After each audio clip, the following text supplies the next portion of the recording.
नमस्कार दुनिया हलचल को स्वागत करुछि मु संजय। आसंतु नजर पकाइबा वर्तमान रो मुख्य खबर उपरे। मालकानगिरी सीमांत छत्तीसगढ़ रो बीजापुर रे माओ हिंसा पुलिस सूचनादाता संदेह में माओवादी माने 2 जन को हत्या करचंती। माओवादी संगठन रो शताधिक सदस्य संगठन छाड़ी आत्मसमर्पण करबा फल माओवादी माने हिंसा होई निरीह ग्रामवासी को हत्या करथिबा सूचना। राज्य में वर्षा लाग रही। आज सुंदरगढ़, झारसुगुड़ा, बरगढ़, संबलपुर, देवगढ़, अनुगुल, ढेंकानाल, केन्दुझर, मयूरभंज, बालेश्वर, भद्रक, जाजपुर, केन्द्रापड़ा, कटक, जगतसिंहपुर, पुरी, खोर्धा, नयागढ़, गंजाम, गजपति, भद्रक, कंधमाल, रायगढ़ और कोरापुट रे वर्षा होबार संभावना रही।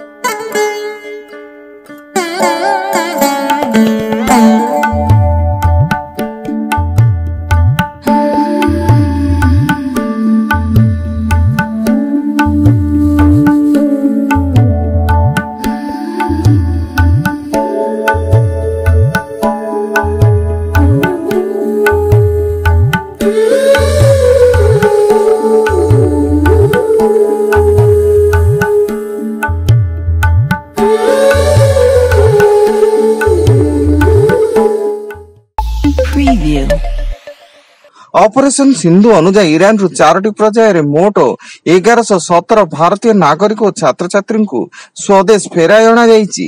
इस्राएल और ईरान मध्य युद्ध लागिथिबा परिप्रेक्षी रे भारत सरकार ईरान रु छात्र छात्री को स्वदेश फेराई आनुछंती। प्रथमे छात्रों को सड़क पथरे आर्मेनिया अणा जिबा परे स्वतंत्र विमान जोगे सेमाने भारत आसिथिले।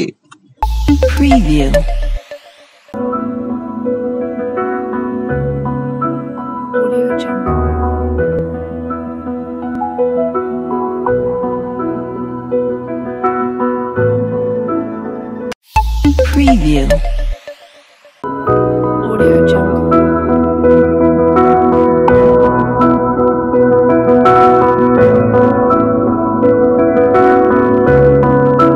Audio Jungle.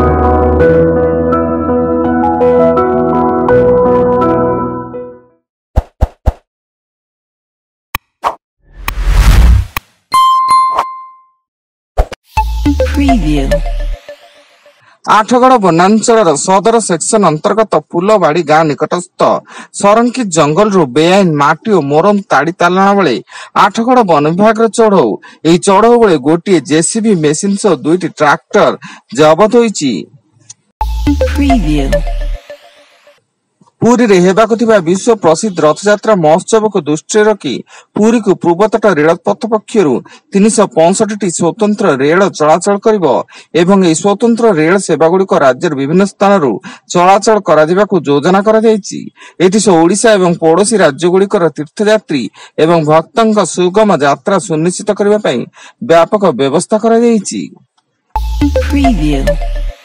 बलांगीर जिला तुरेकेला थाना घुनेश पंचायत खुजेन गाँव में जमीबाड़ी विवाद सह गुणी गाराड़े को संदेह कर वृद्धों को गला काटी हत्या संदेह तुरेकेला थाना पुलिस 4 जन को अटक रखिता बेले घटनास्थल में साइंटिफिक टीम तदंत जारी।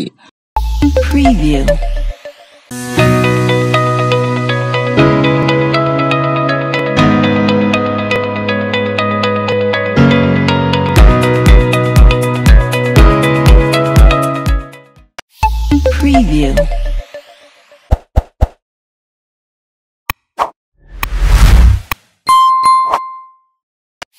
Preview.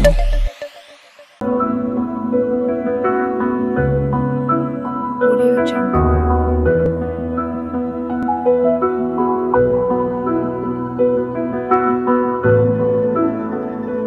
Audio Jungle.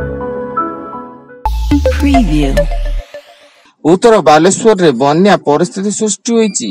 झारखंड रो चांदली बंध फाटक खोली दिया जिबा और गालुडी बैरेज रो हठात पानी छड़ा जिबा फल बन्या पानी रे सुवर्णरेखा उछुली पड़िबा सह जिलार बस्ता, बालियापाल, जलेश्वर, भोगर आदि 4टी ब्लॉक रो 30टी पंचायत रो 135टी गाँ प्रभावित होईची। ସୁନ୍ଦରଗଡ଼ ସଦର ଥାନା ବ୍ରାହ୍ମଣୀପଲ୍ଲୀ ନିକଟରେ ବାଇକକୁ ଧକ୍କା ଦେଲା ଟ୍ରକ୍, ଯାହା ଫଳରେ ବାଇକରେ ଥିବା 3 ଜଣଙ୍କ ମଧ୍ୟରୁ ଛିଟିକି ପଡ଼ି 2 ଜଣଙ୍କର ମୃତ୍ୟୁ ଘଟିଥିବା ବେଳେ ଅନ୍ୟ ଜଣେ ଗୁରୁତର ହୋଇ ନିକଟସ୍ଥ ମେଡିକାଲରେ ଭର୍ତ୍ତି। ମୃତ 2 ଯୁବକ ହେଲା ଶୁଭମ ବାରିକ ଓ ତ୍ରିଲୋଚନ ସେଠୀ। ସେମାନେ ଏକ ବାଇକ ଯୋଗେ ନିଜ ଘରକୁ ଫେରୁଥିଲେ। Preview. ଆଜି ଗଞ୍ଜାମ ଜିଲ୍ଲା ଗସ୍ତ କରିବେ ମୁଖ୍ୟମନ୍ତ୍ରୀ ମୋହନ ଚରଣ ମାଝୀ।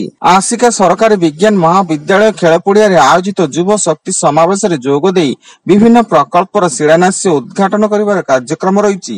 ସେପଟେ ମୁଖ୍ୟମନ୍ତ୍ରୀଙ୍କ ଗସ୍ତକୁ ନେଇ ପୋଲିସ ପ୍ରଶାସନ ପକ୍ଷରୁ ସୁରକ୍ଷା ବ୍ୟବସ୍ଥା କଡ଼ାକଡ଼ି କରାଯାଇଛି। Preview. ବର୍ତ୍ତମାନ ପାଇଁ ଏତିକି। ଅଧିକ ନ୍ୟୁଜ ଅପଡେଟ୍ସ ପାଇଁ ଭିଜିଟ୍ କରନ୍ତୁ ଆମ ୱେବସାଇଟ୍ www.duniyahalchal.in। ଧନ୍ୟବାଦ।